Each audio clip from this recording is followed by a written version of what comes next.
Assalamualaikum warahmatullahi wabarakatuh. Alhamdulillahi rabbil alamin. Allahumma sholli ala Muhammad wa ala ali Muhammad. Semoga kita selalu diberi kesehatan, rahmat, hidayah oleh Allah Subhanahu wa taala. Mari kita memulai dengan baca basmalah. Bismillahirrahmanirrahim. Oh ya, sebelum kita masuk ke materi, jangan lupa untuk selalu menjaga kesehatan, menjaga kebersihan, sering-sering mencuci tangan dan makan makanan yang sehat dan halal. Pada kesempatan kali ini kita akan belajar tentang iman kepada kitab-kitab Allah.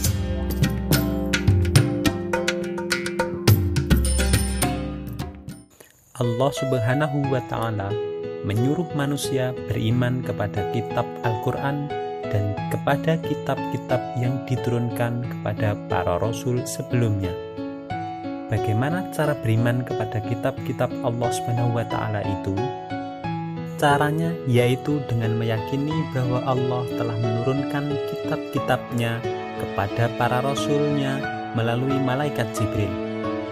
Kepada kitab Al-Quran, kita meyakini, mempelajari, kemudian melaksanakan ajaran yang ada di dalamnya. Sedangkan kepada kitab-kitab terdahulu, kita hanya sebatas yakin bahwa dahulu Allah pernah menurunkan kitab-kitab tersebut kepada para nabi dan rasulnya. Karena kitab-kitab terdahulu itu sudah tidak diketahui lagi keberadaannya. Kalaupun ada, tidak bisa diyakini kebenaran isinya benar-benar sesuai yang pernah Allah turunkan dahulu. Sedangkan Al-Quran, keaslian isinya, kebenarannya terjaga hingga hari kiamat. Bahkan Allah sendiri yang menjaganya, sesuai dengan yang disebutkan di dalam surat Al-Hijr ayat 9. Inna nahnu nazzalna dzikra wa inna lahu lahafidun. Sesungguhnya kamilah yang menurunkan Al-Quran dan kami juga yang akan menjaganya. Selanjutnya, mari kita mengenal nama-nama kitab Allah yang wajib kita imani. Yang pertama adalah kitab Taurat. Kitab Taurat diturunkan kepada Nabi Musa kurang lebih pada abad 12 sebelum Masehi. Diturunkan di daerah Israel dan Mesir. Kitab Taurat diturunkan menggunakan bahasa Ibrani. Yang kedua, kitab Zabur.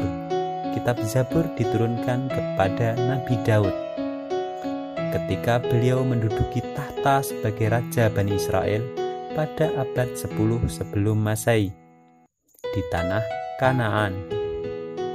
Yang ketiga adalah kitab Injil. Kitab Injil diturunkan kepada Nabi Isa sekitar abad 1 Masehi di daerah Yerusalem. Dalam bahasa Yunani, Injil berarti kabar selamat, pelajaran yang baru atau kabar gembira. Yang keempat adalah kitab Al-Quran. Kitab Al-Quran mulai diturunkan kepada Nabi Muhammad SAW pada abad 6 Masehi di sekitar Mekah dan Madinah. Al-Quran terdiri dari 114 surat terbagi dalam 30 juz. Al-Quran menyempurnakan seluruh hukum-hukum Allah Subhanahu wa ta'ala yang terdapat di dalam kitab-kitab yang diturunkan sebelumnya. Al-Quran diturunkan untuk seluruh umat manusia sebagai rahmat bagi semesta alam, atau disebut juga dengan rahmatan lil alamin. Al-Quran sebagai penyempurna dari kitab-kitab sebelumnya.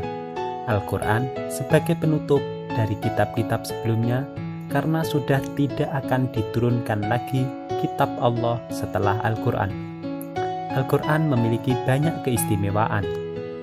Yang pertama, Al-Quran menjadi satu-satunya kitab suci yang masih utuh dan dijamin keasliannya. Sedangkan kitab lainnya sudah tidak utuh, tidak ada naskah aslinya, atau mengalami banyak perubahan, penyimpangan, serta pengurangan atau penambahan. Yang kedua, Al-Quran merupakan pedoman bagi umat manusia yang sudah sangat lengkap dan meliputi berbagai sisi kehidupan. Yang ketiga, Al-Quran satu-satunya kitab suci yang ditulis sejak masa turunnya dan dihafal oleh ratusan, ribuan, bahkan jutaan umat Islam. Yang keempat, Al-Quran memiliki bahasa yang indah yang tidak bisa ditiru untuk dibuat-buat. Yang kelima, membaca Al-Quran adalah termasuk ibadah yang berpahala. Itulah ada banyak sekali keistimewaan dari Al-Quran. Semoga kita selalu didekatkan oleh Allah kepada Al-Quran. Demikian pembahasan kita mengenai kitab-kitab Allah. Kita jumpa lagi pada video-video berikutnya. Terima kasih telah mengikuti pembelajaran kali ini. Kita tutup dengan berdoa.